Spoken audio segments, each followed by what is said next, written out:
এগুলো খাই।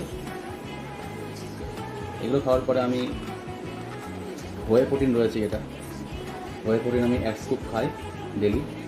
1 স্কুপ জলের সঙ্গে মিশিয়ে ভালো করে সেক করে খেয়ে নিই। তো এটা হচ্ছে আমার ডেইলি ডায়েটে থাকে। তোমরা যারা জিম করো, যারা ভাবো যে জিম করতে গেলে প্রচুর বাজেট প্রয়োজন হয়, প্রচুর অর্থের প্রয়োজন হয়, তাদেরকে বলি, মধ্যবিত্ত ঘরের ছেলে আমিও, তো মধ্যবিত্ত ঘরের থেকেও সাধারণভাবে জিমে খুব বেশি টাকা ইনভেস্ট না করেও নিজের পকেট ফ্রেন্ডলি হিসাবে তুমি এই ডায়েটগুলো তোমার ডায়েট চার্টে রাখতে পারো। আর ড্রাই ফ্রুটটা খেলে শরীরে অ্যান্টিঅক্সিডেন্ট, ভিটামিন, ম্যাগনেসিয়াম এবং অন্যান্য খনিজ যেগুলো প্রয়োজন, সেগুলো আমাদের শরীরে খুব কার্যকর। তো তোমরা এরকম ট্রাই করো, আশা করি ভালো রেজাল্ট পাবে। তো আজকের ভিডিওটা ছিল এইটুকুই।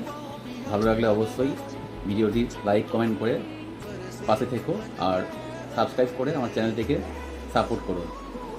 ধন্যবাদ সবাইকে।